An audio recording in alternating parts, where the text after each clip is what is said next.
Bonsoir à tous, bienvenue sur le plateau Equinox Soir, votre décryptage quotidien de l'actualité de lundi à vendredi entre 19h et 21h. Le document figure en 8e position sur la liste du dossier officiel à fournir pour faire acte de candidature à l'élection des conseillers municipaux en février 2020.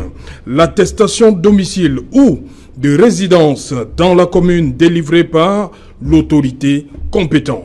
Et depuis que les Camerounais se sont lancés à la constitution de leur dossier de candidature en vue du renouvellement des conseils municipaux, pour obtenir cette pièce, c'est la croix et la bannière. Les sous-préfets, autorités administratives chargées de la signer, se font remarquer par des attitudes peu orthodoxes à certains endroits de la République, venant ainsi rompre avec la volonté du président de la République d'instaurer un climat d'apaisement. Madame, Messieurs, dans un instant, c'est-à-dire à 20h, ce sera la grande édition d'information.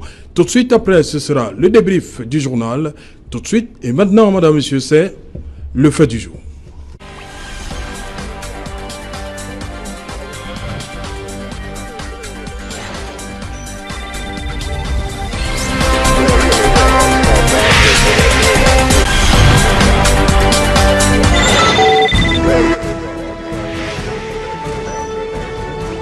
Candidature au scrutin de 2020, l'administration est-elle neutre? Pour en parler, je suis en plateau ce soir avec Maître Martin Bitton. Bonsoir Maître. Bonsoir Serge Alain, bonsoir à tous mes copanélistes, bonsoir à tous nos millions de téléspectateurs. Je dis bonsoir, un bonsoir particulier, n'est-ce pas, à mes confrères Massok Loulou et de le village Pimbe, où se trouve mon oncle qui m'a élevé. Ok. Merci. Voilà, Maître Martin Bitton, vous êtes ancien magistrat aujourd'hui, vous êtes avocat au barreau du Cameroun. Tout à fait. Voilà, c'est bien cela. Et j'aime à le dire, de la société civile. Oui, Voilà. ok. Welcome, Mr. Fa Elvis Tayon. Thank you very much, Serge Alain. It's a pleasure finding myself in the midst of learned advocates. It means that it's really going to be an interesting exchange here. I think special greetings to my spiritual father, Prophet Boris of the Temple Church there in Bonaberry. You know, where you don't have a spiritual father, you cannot be able to go through once God is not with you. And so we always have the adage that you have to speak the truth, and the truth shall set you free. And so I think while we're here, we won't be able to take all of that. But you know, coming from Bamenda, it was quite interesting because the officers that visited there, most of them were willing to, talk to us because we're finding out information. Just but for the Northwest Special Fund for Health, where, they will use their surveillance camera, they see you are in the secretariat, they say, no, we will not receive that person, probably for fear, since as the skeletons in their cupboard. But then, we'll keep doing our own job. On en parle tout à l'heure. Bonsoir, Maître Ngefak, Augustin. Serge Alain, bonsoir. Bonsoir à tous nos téléspectateurs. Bonsoir à tous ceux qui sont en compétition à Fongo Tongo. Je sais que ça boue là-bas. Soyez juste fair play. Déjà? Très, très. C'est vraiment compétition politique. Sur quoi? Compétition en interne dans les différents partis. Okay. Oui, ça boue. Et je souhaite que ce soit vraiment du fair play, que les anciens qui ont vraiment été conduits, qu'ils aient le courage de partir. La main. Merci. Voilà. Maître Jean Stegren, bonsoir. Bonsoir Serge Alain, bonsoir mes copanélistes, bonsoir vos téléspectateurs toujours aussi nombreux. C'est un plaisir de vous échanger ce soir. Je pense que chacun d'entre nous participera à sa façon à la construction de l'exemplarité dans notre pays. Maître Tegem, je reste avec vous. Pourquoi seulement ce sont les militants MRC qui se plaignent, les candidats MRC qui se plaignent? De quoi se Il y a une conspiration? De quoi se plaignent-ils? Les sous-préfets ne veulent pas signer ce document-là. Est-ce que lorsque quelqu'un se présente devant un sous-préfet, il décline le parti auquel il appartient? Je demande pourquoi ces clameurs viennent du MRC. Est-ce qu'il y a une conspiration? C'est pourquoi je ne comprends pas cette clameur publique ou alors cette clameur officielle. Oui. Il me semble que les sous-préfets sont complètement pourvus de compétences pour délivrer le document indiqué à tous les citoyens qui se présentent devant eux. Simplement, il y en a qui résident par exemple à Douala et veulent se faire établir le document dans une autre localité. Ça, c'est un véritable problème, c'est un sujet. Et monsieur le sous-préfet est naturellement pourvu de compétences nécessaires pour pouvoir apprécier qui réside sur le territoire de sa commune. Je dois faire observer ici qu'en général, le problème se pose lorsque les gens résident dans des villes qui ont une population qui n'est pas assez dense, ou une densité de population assez mince. Et dans ces conditions, on peut comprendre qu'un sous-préfet hésite à délivrer un document à un monsieur qui réside dans une ville et veut se faire présenter dans une autre ville, en tout cas en ce qui concerne les élections municipales.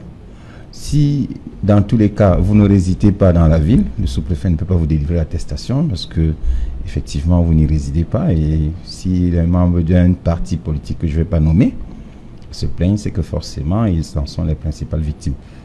J'ajoute, pour être tout à fait complet sur le sujet, qu'un sous-préfet, lorsqu'il prend une décision, ne discrimine pas puisqu'il ne sait pas celui qui est en face de lui a priori. D'autant qu'il a un secrétariat, et il me semble que c'est au secrétariat que les documents est déposé. Et lui, il appose uniquement sa signature, confirmant la véracité de l'information contenue dans le document. Voilà ce que je voulais indiquer pour commencer. Frère Vistaillon, vos candidats ne résident pas dans ces communes-là? Lorsqu'on écoute M. George Tegem, I am surprised to hear il that dit que les sous-préfets hésitent parce qu'il y a un petit doute. Well, special greetings. I will always think of my President-elect, Professor Maurice Kamto, in the first place, because we are here because we have to make things straight in this country. Now, I just listened to Mr. Tegem. We have a normal style in the party, in the ruling party, where issues will always be taken as if there are no issues at all. You see, that's what keeps us where we are today. Now, when I hear talking about because people don't live in the areas where they are, I think il dit que le sous-préfet hésite, il émet des réserves. Now, parce qu'il n'est pas sûr de la résidence effective de ces personnes. Now, when you are not sure, does it give you the guarantee to be absent in the office, not to be on time, or to keep militants waiting? Now, you see, we have people who are supposed to maintain law. They flout the law because they want to work in favor of the ruling party, the CPDM. It doesn't function like that. Now, let me tell you the issue. You look at the issue of QC, the same scenario. You look at the issue of Bolova 1, the same scenario. When you go to the west, you even hear that a GO has gone on leave and he has no assistant to sign the documents.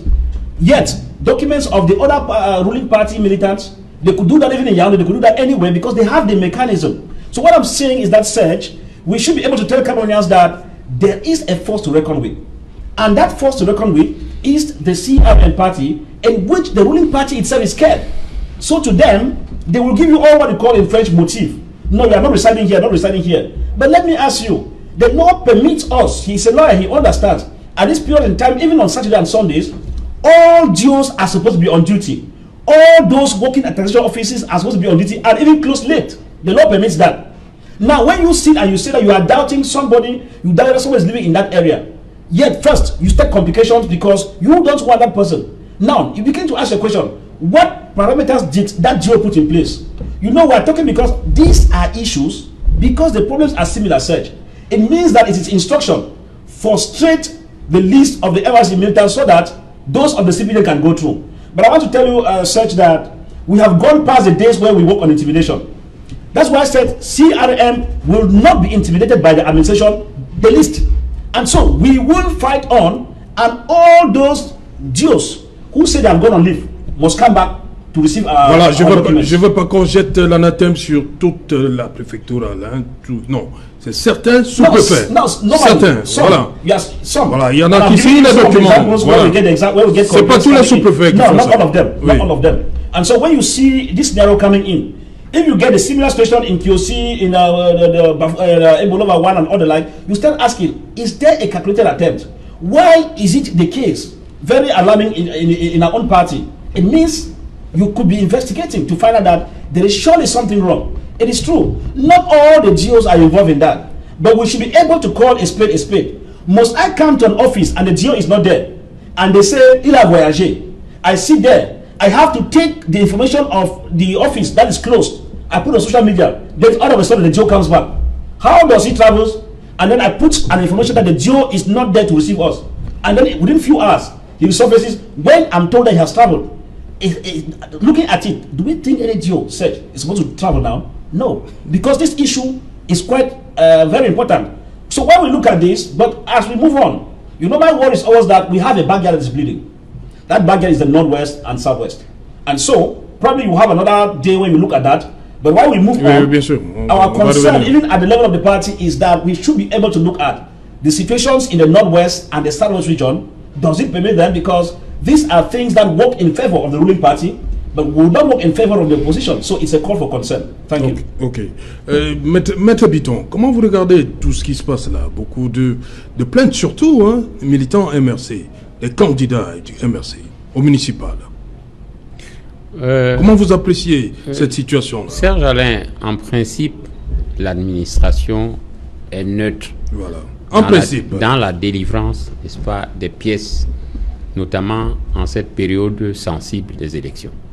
Moi, j'ai suivi au niveau de la justice, que je connais, il y a ce qu'on appelle le certificat de nationalité, qui est également une des pièces. Mais ces derniers temps, vraiment, les magistrats comme les greffiers, n'est-ce pas, ont mis le paquet pour que les gens soient à temps et que on ne fasse pas de tracasserie. Vous savez. Non, tout se passe bien. Il n'y a pas de problème au niveau des certificats de nationalité. Voilà. Comme je vous ai dit, bon, mais, attestation de domicile ou de résidence de la commune. Si les récriminations, signé par le sous-préfet. Si les récriminations sont avérées là où, n'est-ce pas, il y a des plaintes, ce serait dommage parce que nous sommes dans une période où on doit maintenir la décrispation, le vivre ensemble et la démocratie, n'est-ce pas? C'est-à-dire que vraiment les jeux soient clairs et pour tout le monde. Si certains sous-préfets le font, je crois que il faut aussi penser à l'après-élection parce que si c'est avéré, ça risque de les éclabousser. Ils risquent de l'avoir sur la figure comme un boomerang. Donc moi je crois que nous n'avons pas intérêt à encourager ce genre de comportement. Il faut que les jeux soient ouverts. Et quelqu'un a parlé tout à l'heure de fair play. La démocratie, les élections, ça devrait être comme au sport. Vous pouvez gagner aujourd'hui et perdre demain. Mais c'est même pas on ne doit pas combattre, mais on doit débattre pour des idées. Voilà, c'est ce que je voudrais dire. Maître Ngefa, oui. On en vient donc à est-ce qu'il y aurait des consignes? Moi, je ne pense... Pourquoi des sous-préfets se comportent de la sorte? S'il y avait consigne, l'ensemble des sous-préfets du Cameroun se comporterait pareil. Oui. Mais à l'examen, il faut être honnête.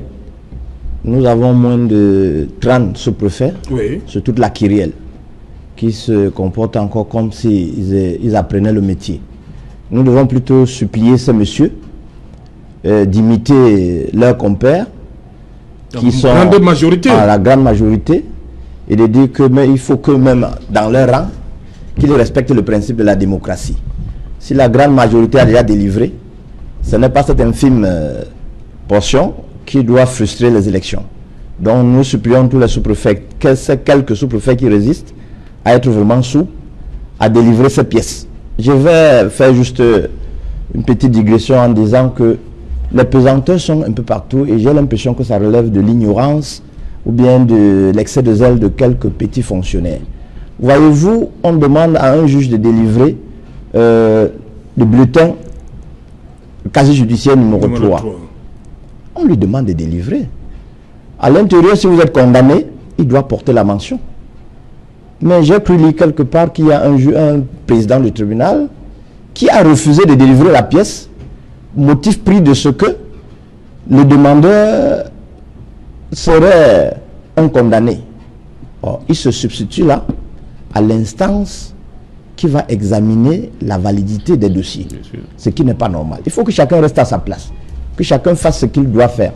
Donc pour moi le vœu, il est simple, que ce soit le maire, que ce soit le sous-préfet, que ce soit le président du tribunal, de grâce, la majorité a déjà posé les vrais actes, les de leur cours contre ceux qui en ont besoin, de deux, les de leur cours encore parce que les états-majors sont en train de procéder aux sélections, aux présélections en interne, ne frustrez pas ceux qui pouvaient avoir la chance de passer. Donc délivrer ces pièces, et je crois que le Cameroun se portera mieux. Nous sommes sur la bonne voie. Je suis un peu surpris quand même par le digne représentant du MRC sur ce plateau. Il faut quand même faire observer, il disait qu'il y a les sous-préfets qui dorment et se réveillent tard. Mais s'ils le font, c'est pas seulement pour le MRC. S'ils arrivent tard, c'est pour tout le monde. Donc je pense que les récriminations, c'est vrai, il doit en avoir forcément. Ce n'est pas parfait. Nous sommes une république, nous sommes une démocratie, nous sommes en train de construire la citoyenneté. Et il faut reconnaître que les comportements, quelquefois, peuvent faire l'objet de corrections. Et je voudrais également indiquer qu'un sous-préfet a des collaborateurs, notamment les chefs de quartier. Lorsque quelqu'un vit à Douala, et il s'en va dans une ville demander le certificat résident, vous comprenez que le sous-préfet, en consultant ses collaborateurs, les chefs de quartier, est parfaitement fondé à s'opposer à lui délivrer un tel document. Vous ne pouvez pas reprocher au sous-préfet d'appliquer la loi. Le principe de neutralité ne signifie pas que le sous-préfet ne contrôle pas. Relativement à l'absence des sous-préfets prétendus, moi je ne sais pas s'ils sont absents, mais je sais une chose, c'est qu'un sous-préfet a avec lui un adjoint d'arrondissement. Et généralement, quand il bouge, il donne une délégation de signature. Rien que par son déplacement, l'adjoint d'arrondissement a une délégation de signature. Il n'a même pas besoin de déléguer de manière expresse. Parce que dès qu'il n'est pas là, le service public étant continu, l'adjoint d'administration est parfaitement, enfin, l'adjoint d'arrondissement est parfaitement fondé à signer le document. Je voudrais, pour parler sur l'extrait de casier judiciaire, que effectivement, je ne sais pas si un magistrat du siège a qualité pour signer ce document, mais je sais une chose, c'est que c'est le procureur de la République qui signe avec un greffier. Et si le service de l'exécution des peines fait observer à monsieur le procureur, je comprends qu'il soit un peu réticent, peut-être parce qu'il faut consulter, mais en réalité, le document, il doit simplement mentionner si c'est un condamné ou un détenu. Enfin, un détenu ne doit pas le mentionner, il doit mentionner si c'est un condamné. Maintenant, Serge Alain, voyez-vous, je le dis toujours, nous n'avons pas, enfin, l'administration camerounaise n'a pas la prétention de la perfection. L'administration camerounaise est comme toute administration, c'est-à-dire elle travaille et les travaux sont perfectibles. Nous travaillons, nous les Camerounais, tous, y compris vous, nous tous, nous devons travailler à avoir les fonctionnaires les meilleurs du monde. Les fonctionnaires sont formés par l'État. L'État du Cameroun dépense beaucoup d'argent pour former les fonctionnaires. L'État du Cameroun dépense beaucoup d'argent pour former les sous-préfets. On les envoie en formation. Ils participent à des séminaires. Ils participent à des séminaires remis à niveau. Et tout ceci, c'est pour obtenir le meilleur d'eux au moment où on a le plus besoin d'eux. Je vais pour être tout à fait complet sur le sujet, indiquer qu'Amoudien, représentant du MNC, que reconnaissez que dans des petites villes, les sous-préfets n'ont pas suffisamment une main-d'œuvre nombreuses pour pouvoir produire le résultat attendu. Vous posez la question au niveau de Konsamba 2e mètre de game. Oui. On a vu des militants se plaindre, donc là-bas il n'y a pas d'adjoint d'arrondissement. Écoutez, je ne sais pas. Laissons même le cas de Konsamba 2e. On l'a vu hier, au niveau des Foulanes, il y a un des trois, le professeur Alain Fauguet qui a fait pied de grue, là devant, il dit tout s'arrête. Même à Foulanes, il y a un des trois, il n'y a pas d'adjoint d'arrondissement, puisque vous parlez du personnel. Écoutez, je me méfie un peu de l'exemple, monsieur, que vous venez de prendre, parce que vous savez, je n'aime pas trop quand on instrumentalise tout, parce que les politiciens ont parfois, et c'est regrettable, ou alors la tendance à vouloir instrumentaliser des choses qui en réalité n'en méritent pas. Parce que, voyez-vous, je ne sais pas à quelle heure l'incident s'est produit. Il peut arriver le matin, le sous-préfet arrive en retard. Ce n'est pas parce que, si vous voulez, ce n'est pas nouveau qu'un sous-préfet arrive en retard au Cameroun. C'est pourquoi je dis, l'administration camerounaise ou bien l'État camerounais dépense beaucoup d'argent pour former les sous-préfets, les remises à niveau et tout, mais il y a encore beaucoup de travail à faire. C'est pourquoi je dis, nous, au RDPC, qui sommes au pouvoir, nous continuons à travailler. Le travail aussi passe par la formation. Nous pensons qu'il faut continuer à travailler pour former les sous-préfets, pour ceux qui sont encore réticents à délivrer les documents, alors que, après vérification, ils savaient que le demandeur effectivement résident dans l'arrondissement concerné. Il me semble qu'il y a là un travail à faire au niveau de la formation. Nous n'allons pas nous décourager, nous allons simplement former, nous n'allons pas taper sur les sous-préfets, nous allons essayer au mieux de ce qu'on peut d'obtenir le meilleur. Parce qu'en réalité, il n'y a pas de fonctionnaires mauvais, il y a simplement des fonctionnaires qui travaillent. Et il faut peut-être travailler pour perfectionner ce qui est déjà produit. Nous n'avons pas la prétention à la perfection. Nous pensons qu'il faut continuer à travailler. Nous ne décourageons pas. Ce sont des Camerounais, ce n'est pas des étrangers. Nous sommes entre nous. Et nous n'allons pas, pour une élection, dire que ces messieurs sont des criminels simplement. Il y a du travail à faire pour les amener à être au travail à l'heure. Et quand il n'y a pas assez de main-d'œuvre ou alors assez de fonctionnaires et qu'il y a un surcoût de travail, il faut que les gens aussi soient un peu patients. Parce que la politique, en réalité, c'est la patience. Il y a les délais qui courent, maintenant. Oui, mais Serge Alain, le délai n'est pas encore à son terme. Et puis, ce n'est qu'un des documents. C'est la seule pièce aussi. Hein? Ce n'est qu'une seule pièce. Voilà. Et qui sera forcément délivrée à bonne date. qui sera forcément délivré à bonne date. C'est pas parce que vous êtes arrivé ce matin, le sous-préfet n'est pas là qu'il ne viendra pas, ou l'adjoint d'arrondissement ne viendra pas. Vous pouvez arriver à 7 heures. C'est sérieux ce que je dis, parce que chacun d'entre nous peut avoir un problème le matin.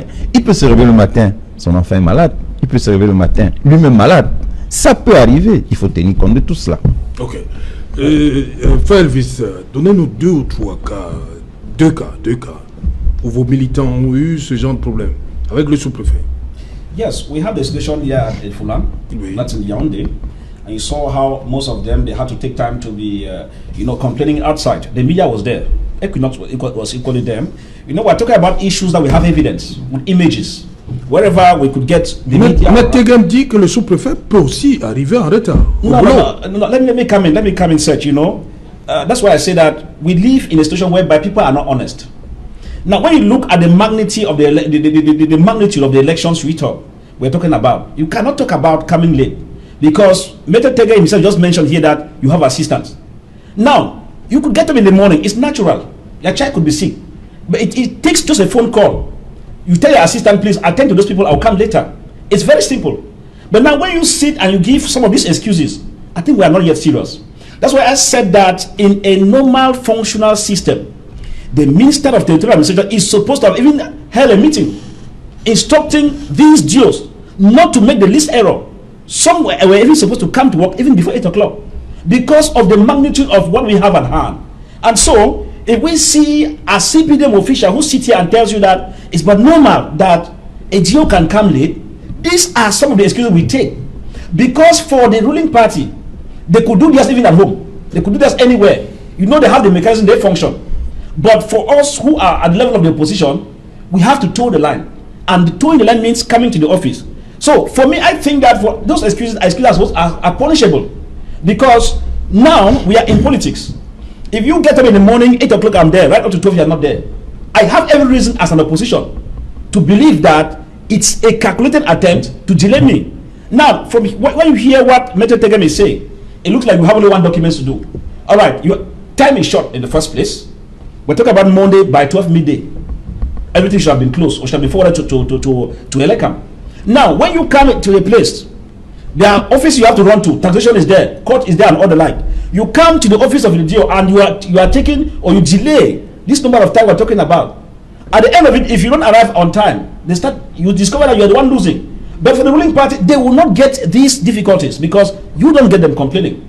That's why I said that it is more of a calculated attempt by some, I repeat, by some GOs who understand that MRC or CRM is a threat to the existence of the ruling party. But one thing is for sure, such that a rolling stone gathers no most. And so, when the wind of change is coming, people are bound to bow, whether they like it or not. And so, the change that MSC is coming with the wind that we are coming, no GO can stop us as of now. I'm sorry to say that. If they like, they go on leave for 9 months. They will come and meet us where we are, and there must be provisions. They are set assistant deals. Now, when you are coming late, order your assistant on a phone call. I will not be there on time, my child is sick. Attend to anybody, don't say CI militants. Just say attend to anybody who comes in to compile his files or his list. It's very okay. But when you don't do that, and then you get excuses until it goes on social media, we have to call the media before you resurface. It means that there is bad faith somewhere. That's why I think that in a serious country, MINAT should be calling those Jews to order. But we see nothing is happening, meaning that many more things might go on wrong in the days ahead. If not of the fact that CRM we have said this time around, we are not taking anything for granted. The right things must be done by the ruling party and the Jews, whether they like it or not.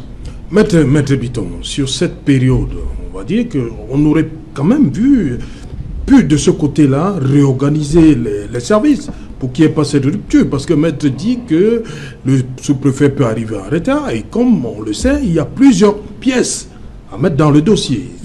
Il y a après ça, c'est pas, je ne crois pas que ce soit les candidats qui vont aller directement à l'ECAM.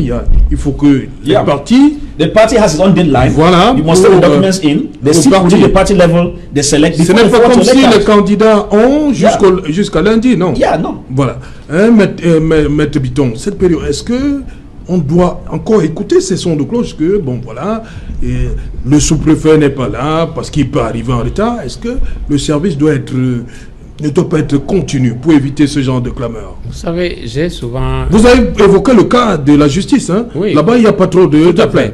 Mais pas seulement certains sous-préfets. Il y a un problème d'éthique professionnelle.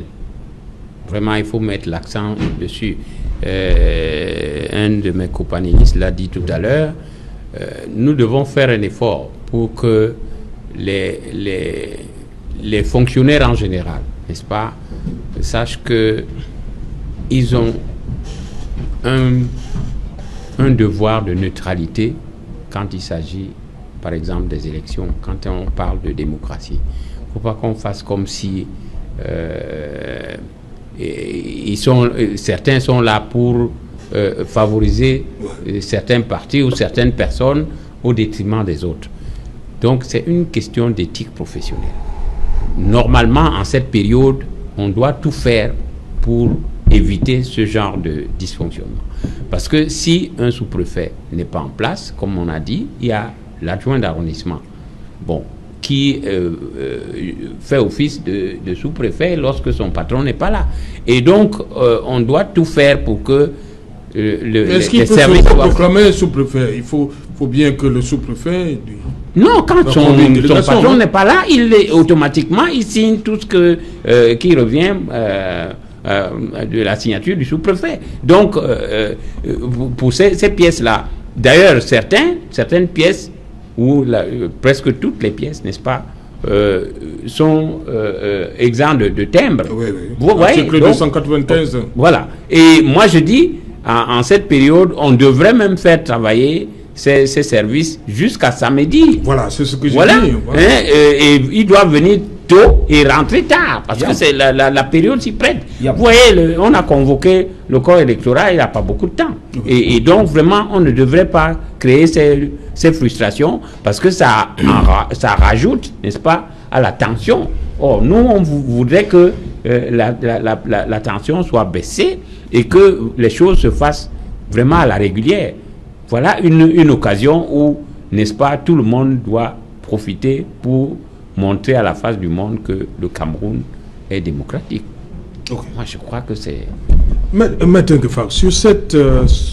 certains appelaient ça le ping-pong, c'est-à-dire que le sous-préfet renvoie les candidats chez le chef de bloc ou bien le chef de quartier. On sait, il y a des quartiers, Bonapriso, Bonanjoy, tout ça. Est-ce que là-bas, le chef de bloc, le chef de quartier, il est connu? Quelle est son importance, son véritable poids là-bas?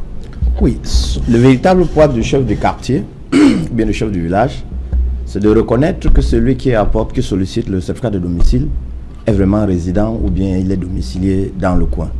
Mais je pense que c'est alourdi une procédure. Oui. Cette démarche n'est pas prévue par la loi. Voilà. Ça, il faut le reconnaître. Mais pourquoi les sous-préfets s'appuient, certains, certains comme toujours? Oui. On a le cas de Douala 3e. Sincèrement, moi je dis, ces petites graines qui sont encore à recycler ne peuvent pas pourrir tout le corps. Voilà. Moi je connais par exemple des sous-préfets, je les ai côtoyés, qui dans leur circonscription ont organisé le travail de sorte que tous les partis politiques qui concourent à ces suffrages, que chaque parti politique ait un seul jour pour déposer ses dossiers, qu'il les traite. Il a travaillé samedi et dimanche. Et personne, jusqu'à présent, n'a pas eu de plainte. Moi, si je prends le cas des Foulans, moi, je suis un peu gêné lorsque je regarde l'écran parce que les portes de la sous-préfecture sont ouvertes. Ce qui veut dire que ceux qui doivent être en poste sont en poste. Ça veut dire tous les adjoints. Oui. Mais seulement... Le sous-préfet, là-bas, on a fait son affaire exclusive. Oui, bon, je peux à un moment donné le comprendre. Si nous faisons un peu de l'actualité... Vous voulez comprendre ces sous-préfets-là? Si nous faisons un peu de l'actualité, vous savez qu'en Côte d'Ivoire, l'acte qui avait été délivré au président Ouattara pour reconnaître sa nationalité, le magistrat qui l'avait fait était obligé de sortir du pays en catimini. Et puis vous savez, ça peut influencer certaines personnes. Transféré dans notre contexte, on serait appelé à dire le concurrent de tel parti dans le village, il n'aurait jamais dû être là si le sous-préfet avait été sérieux. Donc, ces sous-préfets qui résistent, je crois qu'ils vivent des pressions qui en réalité ne devraient pas être. Il faut que ces sous-préfets-là, qui prennent le courage d'être vraiment sous-préfets, de respecter la loi. Vous prenez la carte d'identité ou bien l'acte de naissance. S'il est né dans le coin, vous avez les éléments primaires pour vérifier. Vous lui délivrez. On parle même de factures, hein, de l'électricité. C'est élémentaire. Oui. C'est élémentaire. La réalité, c'est que ce qu'on n'a pas mis en place depuis des années pour identifier, par exemple, l'adressage des villes, des villages et tout ça, on ne peut pas subitement se lever un matin et dire nous venons au contrôle pour savoir si tu résides ou tu es domicilié dans ton propre village. De deux, quelqu'un qui a construit dans son village, il a une autre résidence, une maison, j'appelle ça de façon triviale. Non, il a construit au village et il a construit en ville. Alors, il faut expliquer au sous-préfet qui résiste que dès aussitôt qu'il a construit au village, son domicile, comme on dit chez nous, c'est le village et il est résident en ville. Voilà. Donc, c'est élémentaire, il doit le savoir. Moi, je connais des sous-préfets qui ont même, avant cela, la liste de tous ceux qui sont sortis du village. C'est-à-dire, ils peuvent vous appeler le matin, à midi, le soir, parce qu'ils font leur travail. Donc, je supplie davantage ceux qui résistent encore je voulais dire à sortir de cette petite pression inutile. Donc, je veux une précision de la part de M. Tegem. Hein. Allez-y oui. d'abord. Je voudrais préciser par rapport aux chefs de village, chefs de quartier, que c'est des auxiliaires d'administration. Oui. Et ces derniers temps, nous savons que certains sous-préfets sont nouveaux. Et ils doivent s'appuyer sur ces collaborateurs pour avoir des renseignements. Parce qu'on peut donner justement une pièce à quelqu'un à qui on ne devrait pas donner la pièce. Donc ce n'est pas, n'est-ce pas, une faute pour le sous-préfet ou un manquement que de s'appuyer sur ses collaborateurs parce qu'il veut avoir le renseignement juste. Ok, M. Tegem, sur ce document, hein, signé, c'est la circulaire du président national du RDPC sur les documents, dossier officiel. 8, je dis bien, une attestation de domicile ou de résidence dans la commune délivrée par l'autorité administrative compétente. Domicile, résidence. Il y a une différence? Le domicile, c'est celui où vous avez votre principal établissement. Je crois que c'est l'article 102 du Code civil. Oui. Domicile est le lieu où vous avez votre principal établissement. Oui. Et lorsque l'on dit cela, ça veut dire qu'on distingue, comme disait tout à l'heure mon excellent confrère formateur, que en réalité, on peut avoir un domicile qui est son lieu où on a son principal établissement, par exemple où on travaille, et avoir sa résidence dans son village. Peut-être c'est ce qu'il voulait dire par le texte. Mais Serge Alain, je voudrais qu'on reprécise les choses parce que, voyez-vous, il ne faut pas qu'on s'égare. Et ça, c'est important. Parce que lorsque nous parlons sur le débat public, on s'adresse à des citoyens qui nous écoutent. Oui. Il faut repréciser. Un sous-préfet qui demande à son chef de quartier de savoir si celui pour qui le document doit être délivré, il réside, est celui qui travaille bien. Il faut le rappeler. Le rappel, c'est que la réalité, c'est on ne doit pas venir solliciter un certificat de résidence de domicile à Manoka, oui, alors qu'on vit à Douala-Premier. Ça ne doit pas se faire. Quand le sous-préfet dit... Maître, je vous en prie, restons sur le cas évoqué par Maître Ngefag. Il dit, vous avez conçu une maison au village. Oui. Voilà. Et vous travaillez à Douala, vous avez... Comment vous faites? Attention. La résidence, c'est où? Le domicile, c'est où? Principal établissement. Si vous travaillez à Douala, vous travaillez ici. Si vous voulez solliciter le mandat au village, et que le sous-préfet s'oppose, il dit... Pour la commune? Non, oui. Écoutez, Serge Alain, le cas évoqué par Maître Ngefag. Je pense que j'ai bien compris, oui, ce de quoi vous voulez parler. Mais faites attention, il faut reprendre le texte. Oui. Que dit le texte? Je dis le code électoral. Oui. Quel article? C'est pas 295? Je pense que ce non, 295, c'est sur la gratuité. 295. Oui, c'est sur la gratuité. 284. Enfin, on vérifiera le texte, on ne va pas venir parler du texte. Ce que je voudrais faire observer, c'est que lorsqu'un sous-préfet voudrait savoir si vous y résidez ou si vous avez votre domicile, c'est le bon travail qu'il fait. Et je voudrais répondre au digne représentant du MRC, parce qu'encore lui. Mais monsieur, quand vous déposez votre dossier chez le sous-préfet, il ne sait pas si vous êtes du RDPC ou du MRC. Le dossier se dépose au secrétariat. Et quand ça se dépose au secrétariat, quand il est transmis dans son bureau, il signe sans vérifier qui vous êtes. Vous ne pouvez pas dire qu'a priori il vous a vu et a dit que vous êtes du MRC, il n'a pas délivré le document. Et puis pour revenir sur Yaoundé, il y a un fait qui m'a échappé tout à l'heure. Il faut reconnaître une chose, Yaoundé depuis 2 jours en ébullition, parce que vous savez, il y a le sommet ordinaire des ministres de l'économie et des finances de la zone CEMAC. Pour cela, il y a des problèmes de circulation et de trafic à Yaoundé. Il faut le dire. Et depuis cet après-midi ou depuis ce matin, il y a les chefs d'État qui commencent à débarquer et tout ça crée des problèmes de trafic. Un sous-préfet peut parfaitement être à Foulane, traverser toute la ville en partant de l'autre côté, et c'est un problème. Ça peut également justifier un retard qui peut être observé. Je ne dis pas qu'un sous-préfet a le droit d'être en retard. Je dis encore une fois, il faut peut-être contextualiser les choses. Il faut de temps en temps, lorsqu'on parle, comprendre que certains sous-préfets peuvent avoir un problème en se levant le matin. Et pour être tout à fait complet sur le sujet, toujours M. Dieng, le représentant du MSC, lorsque vous dites que le MINAT devait donner des instructions, il me semble que chaque 6 mois, il y a une réunion des gouverneurs. Et à cette occasion, on le rappelle toujours. Le MINAT devait les rappeler à l'ordre par rapport à ce qui se passe. Écoutez, ce n'est pas le moment. C'est quelques sous-préfets délicat. Il me semble que ce n'est pas le moment pour le MINAT de sortir. Parce que sa moindre sortie peut être interprétée diversement. Il y a les préfets. Donc vous minimisez il y a un préfet, un sous-préfet à le préfet. Il y a le gouverneur. Il ne faut pas toujours qu'on aille. C'est quand même quelque chose d'extraordinaire. Et je trouve cela extraordinaire au Cameroun. C'est que nous demandons la décentralisation, mais nous voulons toujours que le pouvoir vienne du pouvoir central. Le préfet, un sous-préfet à le préfet, un préfet à le gouverneur. Pourquoi on est toujours en train d'aller chercher à des solutions qui peuvent être réglées directement là? Because the problem comes in places. Non, vous avez dit tout à l'heure, vous avez parlé du cas de Foulane. Ensuite, vous avez parlé du cas de Konsamba. Vous voyez qu'on est dans 2 localités qui sont distantes l'une de l'autre. Il me semble que lors de la réunion des gouverneurs de tous les 6 mois, il leur a dit, d'ailleurs la dernière fois, qu'il y a un processus électoral qui sera en cours les prochains jours et vous devez vous outiller, être prêt pour accompagner les camps. Il me semble que le MINAT l'a bien rappelé au cours de la dernière réunion semestrielle des gouverneurs de région. Et à cette occasion, quand il fait ce cadrage, il faudrait que les sous-préfets se prennent en charge, qu'ils se prennent en main et travaillent pour servir l'État, pour servir la République, parce qu'après tout, ce sont des serviteurs de l'État en respectant les principes de neutralité, de gratuité du service public, de continuité du service public. Et c'est ce qui se passe là? C'est ce qu'ils doivent faire. Je dis bien, et comme ils ne le font donc pas, c'est pourquoi Faelvis dit qu'il devrait être rappelé à l'ordre. Non, mais ce qui me gêne, c'est qu'il dit un rappel à l'ordre venant du MINAT. Il me semble que ce n'est pas le moment pour le MINAT de sortir. Celui qui doit sortir. Pendant ce temps, qu'est-ce qu'on fait? S'il doit avoir un rappel à l'ordre. Non, il y a Yaoundé, il y a un préfet du Fundi qui est tout à côté. C'est plus facile de le saisir. Il y a un problème avec Bolova. Il y a un problème. Il y a un problème. Il y a un problème similaire. Oui. MINAT devra parler. Il devrait parler. Ce qui m'ennuie. Parce que c'est le problème général, n'est-ce pas, qui semble le même.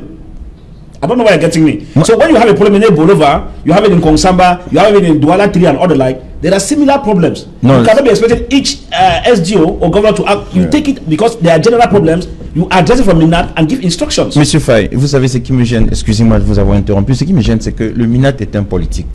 Lorsqu'il y a un problème de l'administration, il y a des administrateurs. Donc, il me semble que ce serait juste qu'on a Bolova, il y a un préfet de la région, du département de la Villa. On a en Konsamba, il y a un préfet du département de Mungo. On a un préfet du département de Fundi. Que l'on saisisse immédiatement cette autorité et que les problèmes administratifs se règlent entre administrateurs. Le ministre Atangandji est un digne représentant du RDPC. Sa moindre sortie peut être diversement interprétée. Il me semble qu'il est juste pour lui de rester dans sa posture de ministre et observer ses administrateurs travailler. Il me semble que c'est ce qu'il serait juste de faire. Sur le ministre, vous dites qu'il est un représentant du RDPC. Il est ministre et il est RDPC. C'est connu, il est RDPC. C'est parce que nous sommes au pouvoir. C'est la réalité. C'est la majorité. La majorité au gouvernement est RDPC. Donc c'est le RDPC qui gouverne, il est ministre, il est politique. S'il intervient, on peut interpréter comme étant encore une mesure de faveur du RDPC. Because I got him saying that the deals they just work on the files. They don't know who is CPDM, who is this and that. I want to let you know that it's not true. How? Let me explain to you, Serge. Yes, thank you. We are Cameroonians here. Yes. All those elites who work in the various offices assist in the compilation of the files for the candidates. In Cameroon, the CPDM administration is one. I'm sorry to tell you that. And so, I have covered elections, this is about 10 to 15 years I'm talking about, where an elite comes from Yaoundé, he goes straight to the GO's office.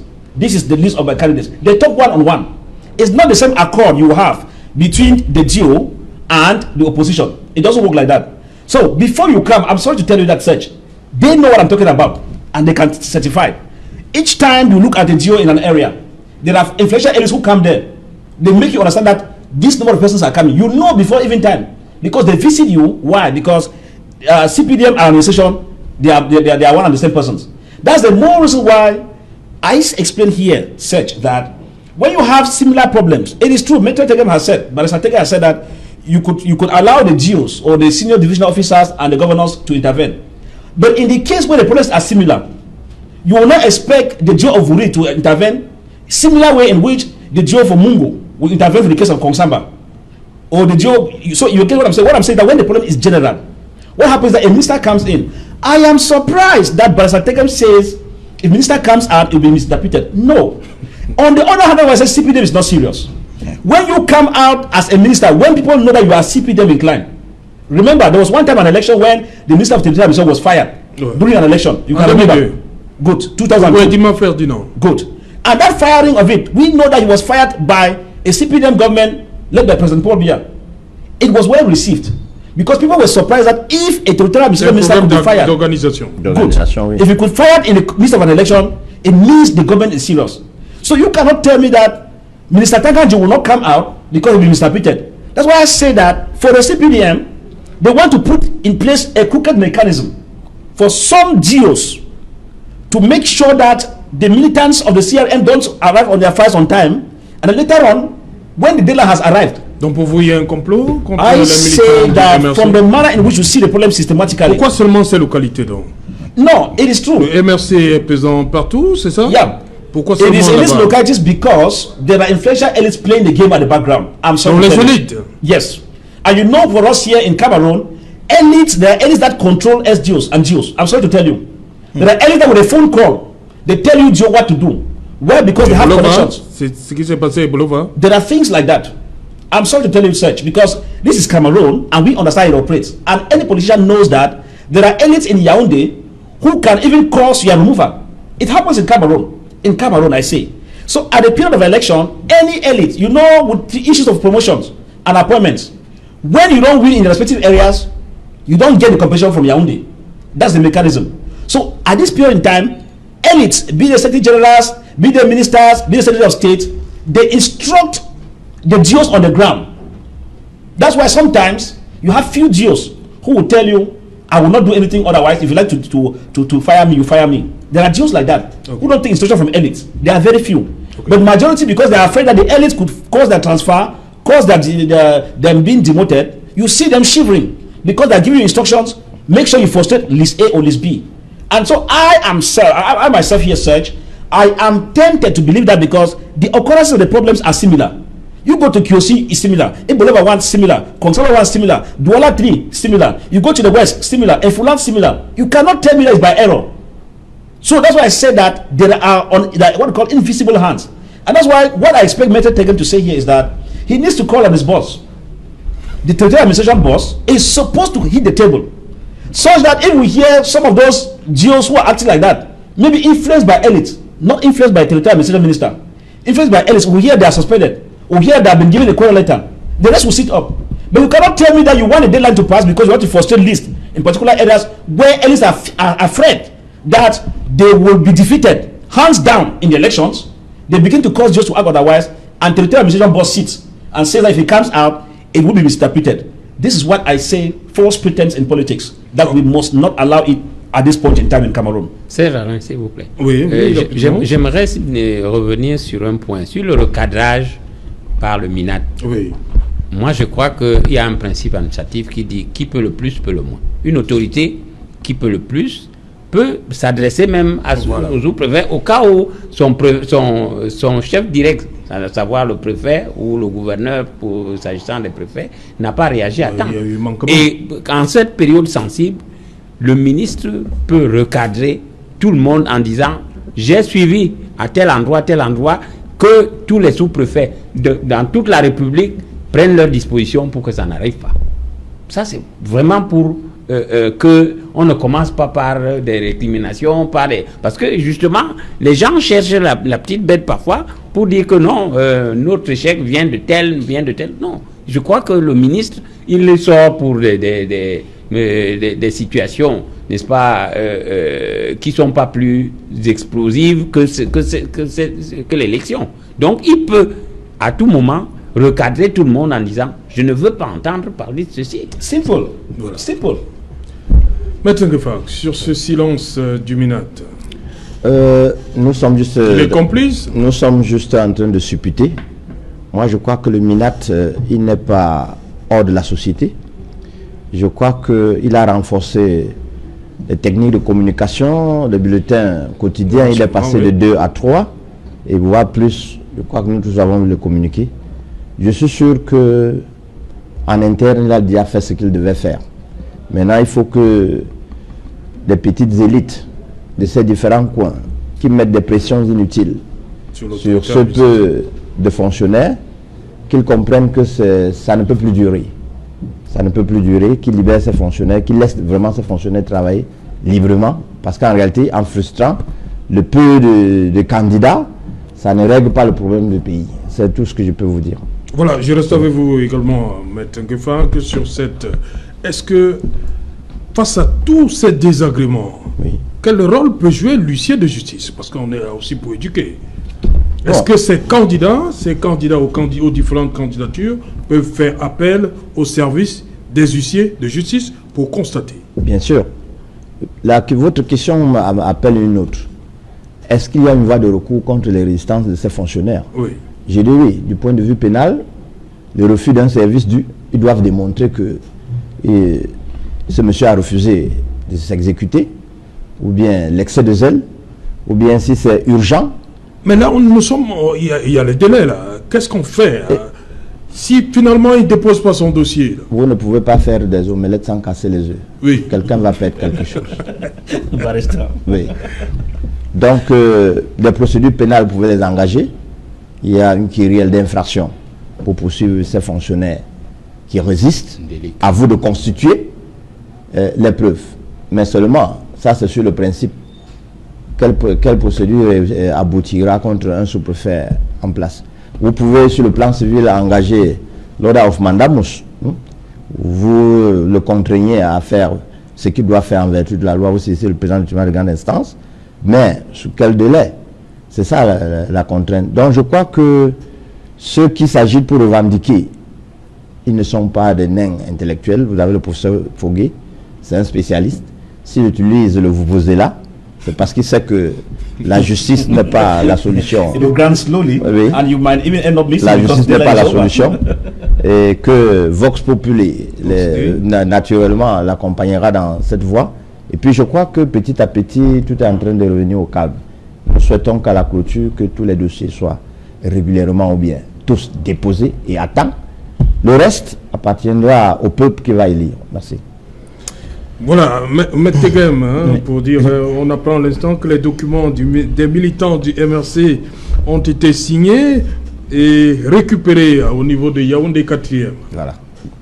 Serge Alain, moi je suis très surpris lorsque on veut donner à une affaire. Il y a la pression aussi, hein? Il me semble. Voilà, c'est pas aujourd'hui qu'on a commencé à se plaindre de Yaoundé 4e, hein? C'est depuis que ça a commencé. Écoutez, Serge Alain, je vous ai dit, on ne peut pas avoir la prétention à la perfection. Toute œuvre humaine est perfectible. Un sous-préfet peut avoir ses défaillances, un sous-préfet peut avoir ses problèmes, y compris des problèmes personnels. Mais j'ajoute, pour être tout à fait complet sur le sujet, comme je disais tantôt... Admettons qu'il y ait des problèmes personnels. Il y a des adjoints d'arrondissement là-bas. Mais ils sont là et ils signent. Pourquoi attendre cette clameur, M. Je suis effectivement surpris lorsque vous indiquez qu'il y a un problème dans une sous-préfecture comme celle des Foulan. Parce que c'est une sous-préfecture... On a tout suivi hier. Vous n'avez pas regardé le journal? Écoutez, Serge Alain, oui. Je n'aime pas trop l'instrumentalisation des politiques d'une situation qui peut être... Alain Foguet nous a instrumentalisé tout le monde. Écoutez, Serge Alain, si vous arrivez à la sous-préfecture à 8h30, le sous-préfet n'est pas là, vous pouvez utiliser le vuvuzela. Mais alors qu'à 8h30, il peut avoir ses problèmes. Oui. Je dis bien, ce n'est pas la perfection. Il y a des choses à faire pour corriger. Et l'effort à faire, c'est dans la formation. S'agissant du MINAT et du préfet, il me semble que le problème tel qu'il se pose à San Mélima, ou alors à Ebolova, ou à Yaoundé ou en Konsamba ne se pose pas tout à fait la même façon. Je ne sais pas moi, prenons peut-être Douala deuxième. Donc les problèmes sont différents. Il me semble qu'il faut contextualiser les choses. Il faut laisser au préfet le soin de prendre des décisions pour amener leurs collaborateurs à travailler conformément aux dispositions de la loi. Il n'appartient pas au MINAT. Moi, jusqu'à présent, je pense qu'un MINAT ne doit pas sortir lorsque les problèmes concernent les politiques. C'est ça, il y a un fort risque de politisation. Et comme il est du RDPC, on commencera à dire beaucoup de choses, à trouver, à redire. Donc, je soutiens et je défends toujours la position selon laquelle il me semble que c'est au préfet d'agir pour amener leurs collaborateurs directs à travailler conformément aux dispositions légales. Maintenant, Serge Alain, relativement aux contraintes qui peuvent être exercées sur le sous-préfet ou alors les constats d'huissier qui sont dressés. Ils sont dressés pour préparer le contentieux préélectoral. Et ils sont fondés. Si un citoyen estime qu'il est lésé, qu'il veut faire constater sa lésion par un huissier de justice, ce sont des agents, ce sont des fonds, ce sont des auxiliaires assermentés pour faire des constats. Et les constats peuvent être utilisés le moment venu dans le cadre du contentieux préélectoral.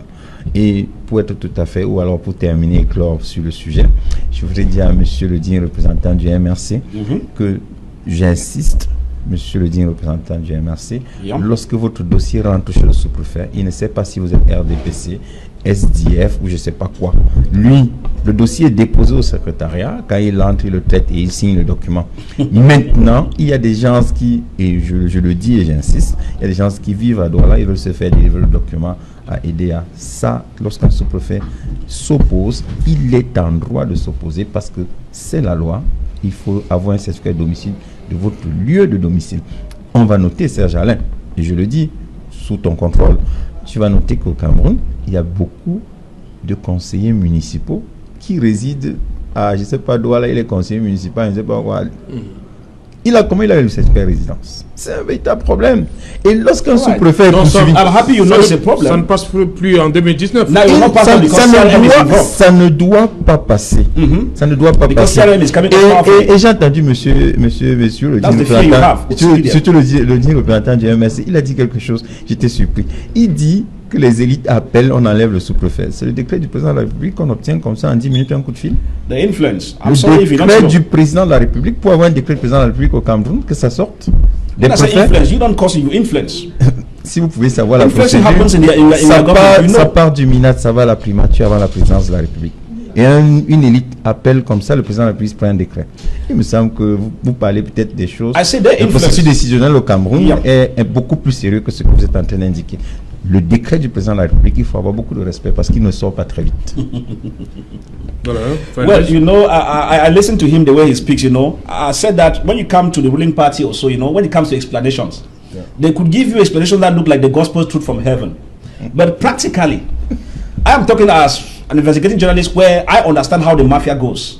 And you cannot come because those watching us understand that you cannot sit, if you are a GO in your village, for example, a secretary of state or minister is calling you. There's this document coming, treat that, and you start telling me no.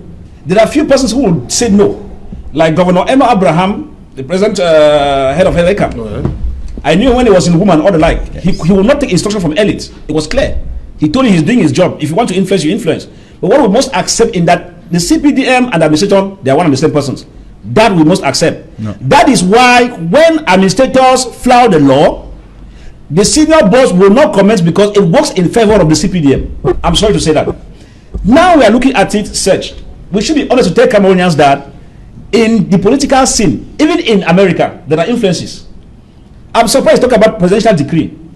There are influences. People recommend this person, I think that it should be like that. There are channels, you understand. And when this happens, we should accept that in Cameroon. You could be a GO here. There are many GOs who have gone and made their elites that they want to go on transfer, and they have gone on transfer. Are you telling me that they went and made by President Paul Biya? No. They simply made an influential elite. Please, I don't want to be at the BLM. I don't want to be in this place hostile. Can you see something? Let me go into the office and be sitting in the office there in Yaoundé. Before you know it, the next day, appelé à d'autres fonctions. So it happens. Now, for reasons that it's not conducive for stay there, we understand what is happening there. Yeah. Now, another GO could equally call on a senior elite. Please, I'm in Manoka. My wife is maybe in Galamanduka. I want to join my family in Galamanduka for one reason or the other, maybe health reasons. where my treatment is. And it will be done. We cannot be pretending here that we are looking at the president decrease when we know the mafia that takes place in the political scene. Voilà, on va revenir après le journal. Le temps pour nous d'aller à la rencontre de Cédric Noufélé pour les titres du 20h. Cédric, bonsoir. Au menu ce soir. Bonsoir Serge Alain, bonsoir à vos invités. Ce soir, nous irons au Palais de l'Unité à Yaoundé où se tient un dîner en l'honneur des chefs d'État de l'Afrique centrale qui ont fait le déplacement pour le sommet extraordinaire des chefs d'État de la CEMAC. Les enjeux et l'analyse des principaux sujets qui pourraient être abordés durant les travaux demain, nous en parlerons ce soir, Serge Alain. Nous évoquerons également la situation sanitaire dans la région du sud-ouest, là où les nouvelles sont loin d'être bonnes. Déjà 2 morts et plus de 20 cas suspects liés à l'épidémie de choléra, épidémie confirmée par le gouvernement. Où en est-on ce soir? Quelles sont les mesures gouvernementales prises jusqu'ici? Nous ferons le point dans le journal de 20h. Nous parlerons également du sous-développement infrastructurel dans d'autres localités dans l'arrière-pays du Cameroun. Et nous verrons dans ce journal cette mésentente entre les exploitants de débit de boissons, sociétés brassicoles et l'administration fiscale, alors qu'on approche les fêtes de fin d'année. Nous en parlerons dans ce journal. C'est Jala. Voilà, madame, monsieur, fin de cette première partie Equinox Soir. On se retrouve bien évidemment après le journal de 20h pour Equinox Soir. Deuxième partie, le temps du débrief, sera toujours en compagnie de nos 4 invités. Place tout de suite donc, madame, monsieur, à la pause journal, le 20h qui vous sera présenté une fois de plus par Cédric Noufélé. C'est encore Noël!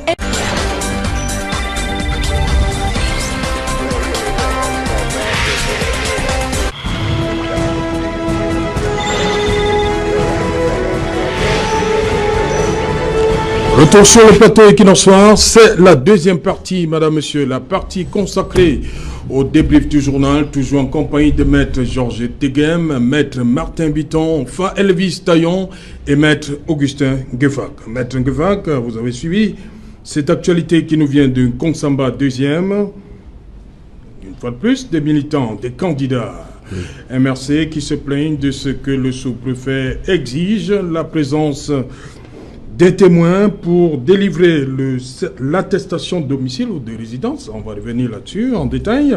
Et on demande comme ça qu'on vienne avec soit un parent, les frères, un voisin et peut-être même le bailleur. Qu'est-ce qui prouve que le voisin, oui, allez-y. C'est Jalin, je dis que... Restons d'abord sur la situation de Konsamba. La situation de Konsamba... On va expliquer cette deux La situation de Konsamba... Konsamba 2e. 2e explique ce que nous avons dit. Ces sous-préfets, je pense qu'ils sont en phase de formation. Ils n'ont pas lu les textes, ils ne savent pas ce qu'il faut faire. Vous avez en face de vous un monsieur qui est venu solliciter son certificat de domicile. Il vous donne sa carte d'identité. C'est écrit « né en Konsamba ». Au Cameroun, tout le monde sait que le village, c'est le domicile principal. La coutume traduit cela par le lieu où on a enterré le nombril. Dès que vous voyez ça dans l'acte de naissance ou bien dans la carte nationale d'identité, aveuglement, vous devez signer la pièce. J'ai dit bien aveuglement. Le deuxième élément, c'est celui qui vient d'obtenir sa pièce, vous pouvez à la rigueur lui demander de vous produire soit l'acte de naissance ou bien la carte nationale d'identité pour vérifier. Pour le reste, demandez à faire venir un témoin. Il faudra aussi chercher à savoir si ce témoin-là, il est résident ou domicilié. Et la chaîne va se prolonger. Non, il y a des preuves qu'il ne faut pas solliciter. Celui qui est devant vous, il est de bonne foi, délivré et on passe. Voilà. Maître Bitton, donc demain, la sous-préfecture de Konsamba 2e, il y aura un monde fou là-bas, les parents, tout le monde, les frères, les voisins, tous vont se donner rendez-vous là-bas, parce que ça court là le délai. Hein. Mais ça c'est folklorique, Serge Alain. Ouais, c'est ça, on n'insistera jamais assez sur la formation de nos jeunes cadres. Je crois que... Mais est-ce qu'il a reçu sa formation seul à l'ENAM? Il était avec les autres qui qui applique à la lettre cette décision. D'où cela lui donc lui, il a été formé tout seul. Oui, d'où cela lui vient donc d'exiger le témoignage pour ce genre de cas. Parce que justement, les témoins, qui est-ce qui nous dit que ces témoins sont fiables? Qui sont même camerounais? Parce que le témoin peut arriver, bon, et il présente des pièces, on connaît comment ça se passe. Non, enfin, il ne faut pas vraiment... ça, c'est... ridiculiser un peu l'administration. Hein. C'est des clichés qu'il ne faut pas afficher. C'est pas normal. Ok, Elvis, cette situation demain, au niveau de Konsamba, deuxième. Well, it's a call for concern that there is a plot, as I said. Est-ce que ça vous émeut au niveau du parti? Yes. Voir que le MRC, on en parle à Yaoundé 3, on en parle à Douala 3e, on en parle à Konsamba 2e. Vous avez évoqué également le cas de Kiosi. Yeah. You know, we understand that the regime is panicking. We know. And they know. They know where we are heading to. You know, our issue here has been that if you talk about fair play, you should not bring in Enam boys who come in and start creating problems where there's no problem. Because we said earlier, when you see somebody start asking you to bring a witness, just like what senior barrister here said, you know, you don't know whether he's even a Cameroonian or not. And like what our barrister was explaining here, if you have to start bringing, it means that you need to verify to the person who says landlord, or the person who says is the father. You see the whole lineage continues. And all of these are calculated attempts to waste time, so that at the end of it, they should discover that MRC list or the CRM list arrived late, whereas that of the CPDM, I've just shown you a document here, a document that shows that it has been stamped. It's just for you to fill in the rest of the document. How does this come out from competent authorities? Because we understand the ping-pong game. So at the end of it, I said earlier that administration should not bother. Because when I said here that we expect the Minister of Territorial Administration, if his hands are clean, to put these various deals to order.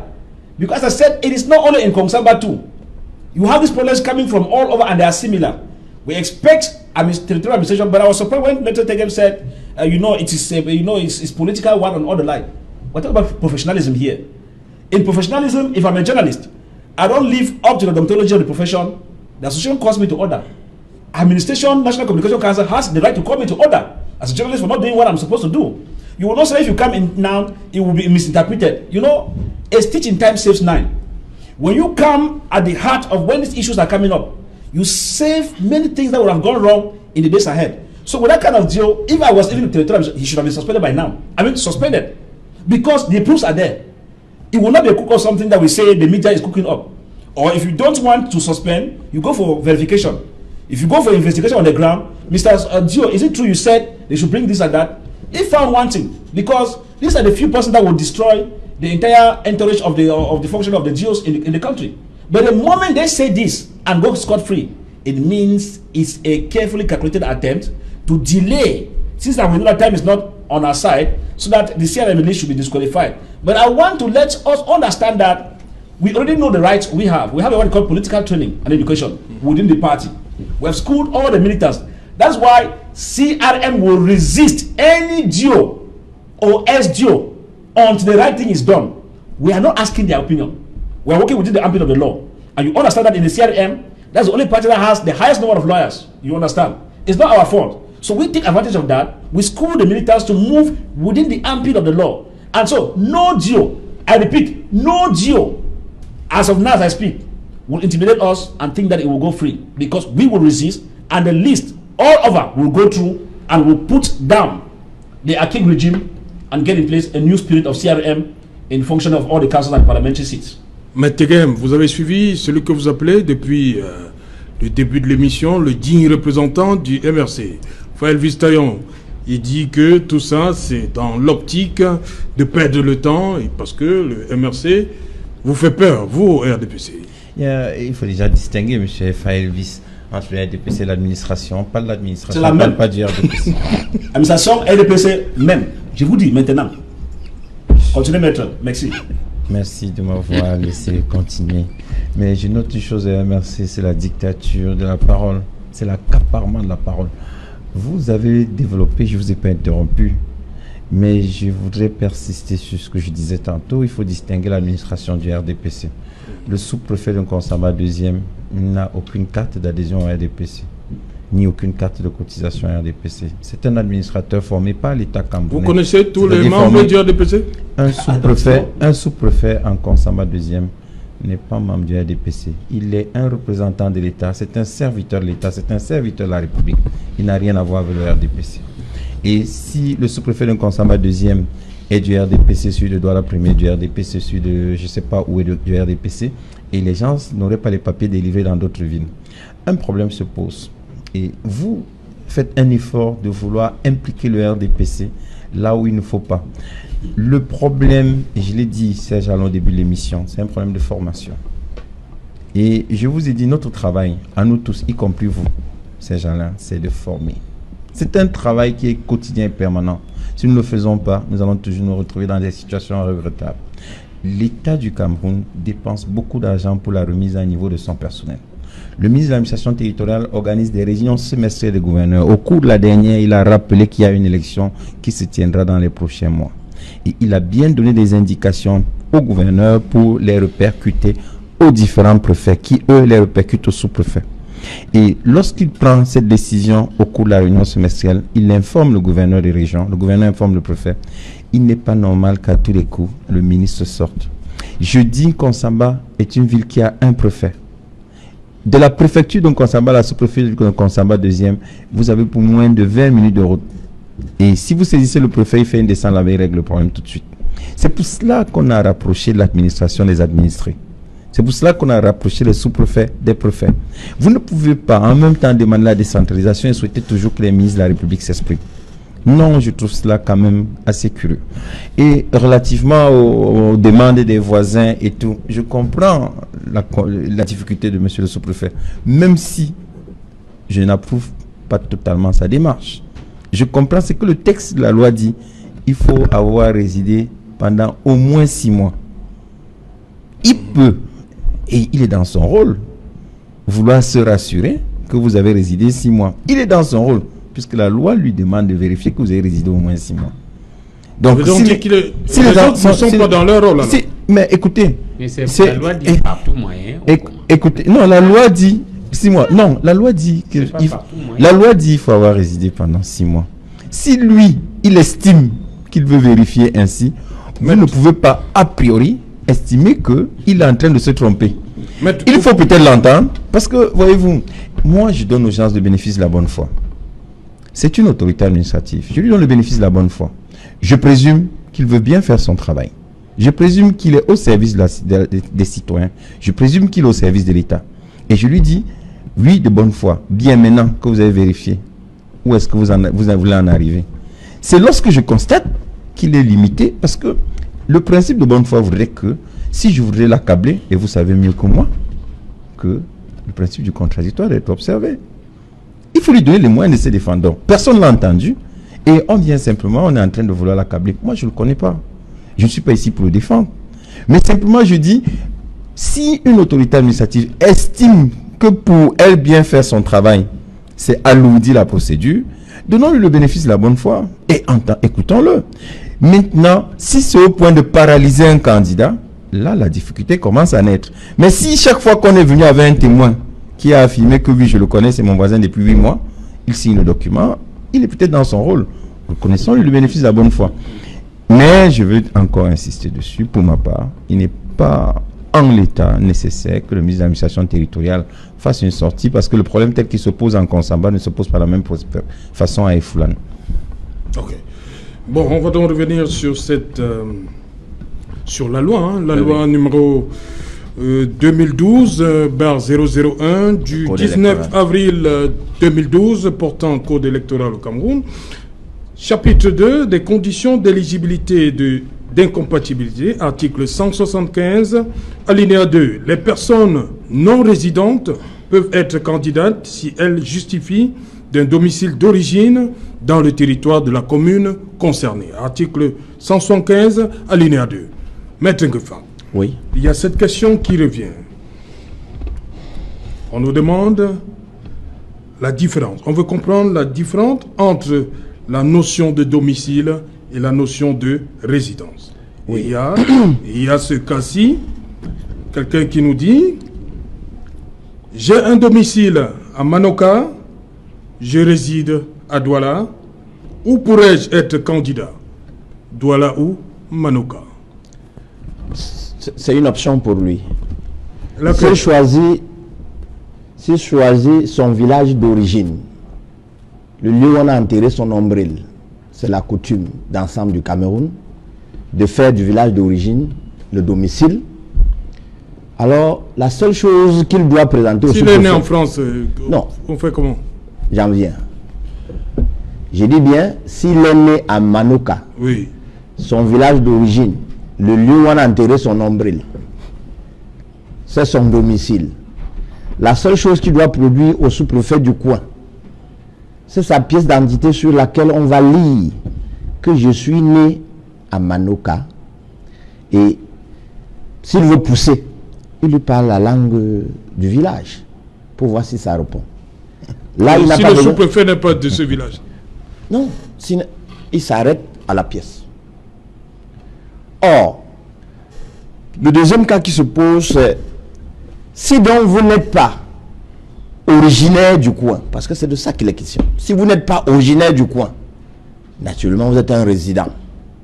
Vous devez donc prouver au sous-préfet que vous vivez dans cette zone-là en tant que résident depuis au moins 6 mois. C'est toute la question. Si vous n'êtes pas originaire du coin, alors justifiez que vous vivez ici depuis 6 mois. C'est tout. Si vous êtes originaire du coin, c'est-à-dire c'est votre village d'origine, si vous êtes de Niasoso, si vous êtes de Ngele Medouga, dès lors que c'est su que vous êtes de Niasoso ou de Ngele Medouga, ou d'un Kolmesen, c'est le domicile d'origine. C'est votre village, comme on dit chez nous au Cameroun. C'est notre village. Et quand vous êtes au village, le sous-préfet n'a plus à vous interroger. D'ailleurs, il vous connaît. Il vous délivre. Et là, j'insiste. Quand vous êtes du village, ne demandez pas le certificat de résidence. Demandez plutôt le certificat de domicile pour être cohérent et respecter la loi. Quand vous êtes dans votre village, ne demandez pas le certificat de résidence, mais certificat de domicile pour être cohérent avec l'article 175 alinéa 2. Quand vous n'êtes pas du village, demandez plutôt le certificat de résidence pour être cohérent avec la loi. Article 175 alinéa 1. Alinéa 1. Oui. Oui. Et là, dès que vous sollicitez le certificat de résidence, vous devez justifier votre permanence au moins pendant 6 mois. Voilà ce que dit la loi. Or, ce petit vide-là amène certains sous-préfets à créer un méli-mélo sur les deux notions. Et pourtant, la loi est assez claire. C'est de ça qu'il est question. Si vous êtes dans votre village, j'insiste, ne demandez pas le certificat de résidence. Demandez le certificat de domicile. Parce que vous êtes chez vous. C'est le domicile d'origine. Voilà. C'est clair. L'article 175, justement, alinéa 1 dit ceci: pour être candidat aux élections municipales, tout citoyen camerounais sans distinction de sexe, jouissant du droit de vote et régulièrement inscrit sur une liste électorale, âgé de 23 ans, révolu à la date du scrutin, sachant lire et écrire le français ou l'anglais et justifiant d'une résidence effective d'au moins 6 mois sur le territoire de la commune concernée. Maître Bitton, c'est clair là déjà? Résidence, domicile? Tout à fait, c'est clair. Je crois qu'on n'a pas... Dans le sous-préfet, pourquoi donc il y a ces résistances de la part de certains sous-préfets? C'est pour dire que... bon. As-tu un problème de formation? Oui, heureusement que ça n'arrive pas partout. Sur l'entame du... Voilà, c'est arrivé à certains endroits. Et je dis que moi, j'insiste sur le problème de la formation. Parce que, vous savez, il y a des gens qui sont, on les appelle, enfin, on dit d'eux qui ont une insuffisance professionnelle. Ça existe. Mais je dis que il y en a qui veulent jouer aux particuliers. Et ça, c'est pas bon pour l'administration, parce que vous êtes là au service de la population et vous devez rendre le même service ici qu'ailleurs. Je ne comprends donc pas que quelqu'un veuille se mettre en exergue, il veuille se démarquer des autres, alors que l'administration est claire, il y a les textes qui sont là. Nous ne pouvons pas dire que ce sous-préfet ne sait pas lire le texte ou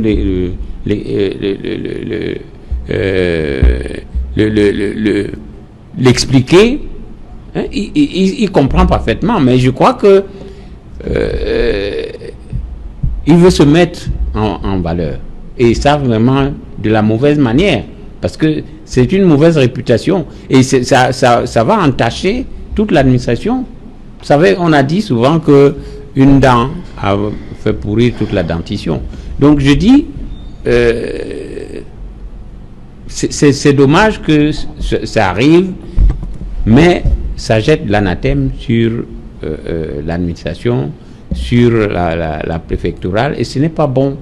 Donc, de grâce, des erreurs peuvent arriver, une mauvaise interprétation peut arriver, mais il faut que ces gens qui ont fait ce qui se passe et qui a été avéré se ressaisissent, parce que n'importe qui peut se tromper, comme dirait l'autre tout à l'heure. L'erreur est humaine, mais par ces temps d'élection, nous ne devons pas, n'est-ce pas, créer des situations qui vont davantage ternir l'image de marque, n'est-ce pas, du Cameroun. On a besoin d'apaisement, on a besoin d'aller aux élections vraiment en fair play, en démocrate. Il ne sert à rien de jeter l'anathème sur... Et si les gens du MRC ont dénoncé cela, c'est parce que justement, ils aimeraient se sentir citoyens comme tout le monde, et qu'on ne fasse pas des frustrations de gauche à droite pour envenimer encore la situation. Ok. Mais il a lâché le mot, frustration, une fois de plus. Les sous-préfets, on a vu Ebolova il y a quelques semaines, Ebolova, Yaoundé, Douala 5e, tout le MRC, une fois de plus. Voilà le MRC qui se plaint de l'attitude des sous-préfets. Alors que depuis la période du grand dialogue avec la libération, l'arrêt de poursuite pour les 333 personnes détenues dans le cadre de la crise anglophone. Au lendemain, cet autre acte du président de la République visant l'arrêt des poursuites, professeur Maurice Kamto, les alliés et les membres et sympathisants du MRC. Pourquoi les sous-préfets, sur l'attitude des sous-préfets dans cette période d'apaisement? On parle de plus en plus des sous-préfets. Interdiction de manifestation, et voilà un autre problème, comme dit Maître Bitton. Ces gens-là, vous savez, on peut peut-être regretter l'attitude de certains sous-préfets qui ont, si vous voulez, peut-être une interprétation assez stricte de la loi, mais ça n'excuse pas aussi ceux qui se plaignent du manquement à leur obligation de s'adresser à l'autorité établie lorsqu'il y a une faute d'une autorité. Il me semble qu'il ne faut jamais oublier que l'administration est hiérarchisée, et lorsque un subalterne ou alors une autorité inférieure commet une faute, tout le monde sait qu'on peut s'adresser à l'autorité hiérarchiquement supérieure. Okay. Et l'éducation citoyenne ou la formation citoyenne commande que lorsque vous vous adressez au sous-préfet, il y a une difficulté, vous saisissez son supérieur hiérarchique qui est le préfet du département. Je ne le dirai jamais assez, je continue toujours à dire que lorsque donc vous pensez, militant MRC, de saisir le préfet du Mungo? Moi, je pense que l'état des démembrements territoriaux, moi, j'aurais saisi même le délégué départemental de la jeunesse et de l'éducation civique, qui serait complètement dans son rôle de saisir le sous-préfet et dire, écoutez, c'est pas ça l'éducation qu'on a reçue. Moi, je suis un républicain. Je ne pense pas que lorsqu'il y a un problème, et en plus je suis avocat, lorsqu'il y a une difficulté, lorsque quelqu'un vient me voir, je ne lui dis pas qu'allons à la bagarre. Je lui dis ce qu'on va faire, c'est qu'on va s'adresser à l'autorité établie. Il n'y a pas d'autre façon de faire fonctionner une démocratie que celle-là. La démocratie, c'est aussi le respect des institutions, c'est le respect des valeurs, c'est le respect des règles. Et nous devons, tous les jours qui passent, travailler pour que ces règles soient observées par l'ensemble des citoyens. Il se pose ici une diversité de problèmes, le problème d'interprétation stricte de la loi, le problème de vérification de la qualité des personnes qui se présentent devant le sous-préfet, des problèmes même des déficits de formation de certains sous-préfets qui peut-être sont dans une position, si vous voulez, un peu anachronique par rapport à la situation actuelle du pays. Il faut reconnaître que depuis le 10 septembre dernier, on est dans une période d'apaisement. Son Excellence, Monsieur le Président de la République, l'a bien rappelé dans son discours du 10 septembre. Il a dit, dans tous les cas, aller vers l'apaisement. Et il y a encore quelques jours, il a pris une mesure en matière de recrutement des interprètes pour favoriser l'essor du bilinguisme. Tout cet ensemble, ces mesures qui sont prises par le président de la République, les 333, comme vous le disiez tantôt, et la libération des membres du MRC, ce sont les mesures qui vont dans le sens de l'apaisement. Il me semble que les sous-préfets qui sont peut-être réticents, si les raisons ou alors les motifs ne sont pas avérés, il faut qu'ils reconsidèrent leur position et en même temps qu'on doit leur demander de reconsidérer leur position, on doit aussi rappeler saisir le préfet du Mungo. Hein? Yes, you know, the way Baisategen puts it, you know, it's just like all is well. You know, there are administrative bottlenecks put in place by the system, by the regime, and the CPDM. I said they are one. Why do I say they are one before I come to answer that? When you look at any event that CPDM is organizing, you see the deals. I attended the last President Pobia's anniversary in Limbe. The deal, they were all the administrative authorities were there. If you are calling about CRM having, you will not have anyone administrator coming being present. Whereas under normal condition, administrators are supposed to do the job for all Cameroonians that they govern. You are supposed to have a meeting with CRM. You are supposed to have your anniversary like CRM they come, SDF they come, and any other party. But in their own case, they select only CPDM. That's why I said the administrator we have now, they are all CPDM militants. Let me come back to another issue here, and that's why you see the thing getting complex. And Baisategen will tell you, no, you know, you should meet this person, you should meet SDO. Let me tell you something such that people are forgetting to understand. That's why I said CPDM is a gangster party that behaves the way they behave. If you look at it critically, when CRM was revendicating, the press was there, it's on social media. Do you, if you are a senior divisional officer, doing a respectable job, will you want us to come and complain to your office when you have seen it? You will simply call your GO to order. You could even make a communique and put it to order. The governor could instruct the SDO to instruct the GO to be on order. Since this communique has been all over the media, have you heard any single SDO? So, Baisategen wants us to come and when you come, they say no right. Administration, c'est pas écrit. Time is passing and going there. Before you know it, no, attends, on va voir. Le sous-préfet n'est pas là. On va envoyer ça chez le gouverneur. It's a carefully delayed tactic to knock off CRM so that they will not meet up the deadline. But as I said earlier, all the skills were given for giving's sake. The machinery were put in place. CRM is a moving train that even CPDM, the SDO or the GO cannot stop it. So it will be abnormal. Imagine I come to the SDO's office in Furi and I'm complaining. You know, administration is procedure. You cannot come and tell the GO now, SDO now, and he gets up and start going to meet the GO of Douala 3 or take a phone call. You tell, okay, non, on a reçu ton dossier là, bon, on va essayer de voir. Viens appeler demain. On étudie. On est en train d'examiner pour voir si c'est vrai. Those are carefully delayed tactics put in place by the CPDM and the administration. But as I said earlier, if we did not go on social media, we did not call Equinos and other media organs, some of these things would have been worse than now. So the only message the government understands now is this kind of things we are doing. If you don't take it hot, then you want to follow, no. If you go, je vais aller voir le préfet, you're wasting your time. Because they have done it calculatingly so that we should be knocked off the game by arriving late. But as I tell you, there is no GO as I speak now who will not receive our files because we are ready to take to the end. We must be on list and our documents must be submitted latest by Monday midday as the law states. No GO, as I say. They are listening to us because we know what to do. We know how to follow the law. The law is not meant only for GOs. I said any respectable government by now that GO should have been suspended if you carry an investigation to find out if it's the truth or not. The GO could give him call letter, the senior divisional officer. But none of them have spoken. They are waiting for us to come to the offices when the injustices are clear, visible in the public, is that administration? It means the administration is an accomplice to this if they don't act. But if they act, they will not be accomplice. But if they don't act, it means it's an attempt to knock off in collaboration with elites. I said elites are playing that role.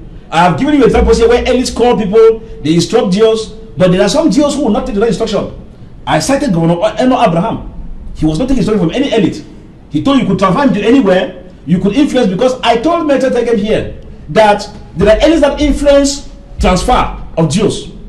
We should not pretend here. He said the presidential decree. No. It counts, but there are people that influence. And most of these GOs, they know your potential. If you are a minister of higher education, you call a GO in your village to carry an assignment, he must carry it. Because he knows that one, you are the minister of higher education. Two, you are a senior cadre in the CPDM. If he does not do it, the next minute, we hear appeler à d'autres fonctions. They know. Ok. Voilà, Maître Bitton, pour sortir de cette émission sur la neutralité de l'administration. Votre mot de fin. Ben, le mot de fin, c'est que on revienne au principe, parce que c'est le principe. Hein? L'exception, c'est ce qu'on remarque ça et là et qu'on déplore, mais qu'on revienne sur le principe, parce que la neutralité de l'administration, c'est ça, n'est-ce pas, qui fait en sorte que chaque citoyen se sente à l'aise chez soi. Okay. Maître Tegem, sur la neutralité. Écoutez, l'administration camerounaise est neutre, elle est tenue à ce devoir de neutralité. Ils ont été formés ainsi à observer ce principe. C'est un principe qui est connu, le principe de continuité, neutralité, gratuité. Ils le savent très bien et ils sont formés pour. Maintenant, sur le terrain, ils peuvent avoir quelques difficultés. Nous devons tous continuer. La formation est continue, la formation initiale, la formation continue. Le gouvernement de la République dépense beaucoup d'argent pour la formation continue et il est souhaitable que l'on poursuive la formation sans jamais se décourager. C'est une œuvre un peu comme celle de Sisyphe. Il faut continuer à travailler et un jour on arrivera au résultat. Et c'est ce que nous faisons là. Hein.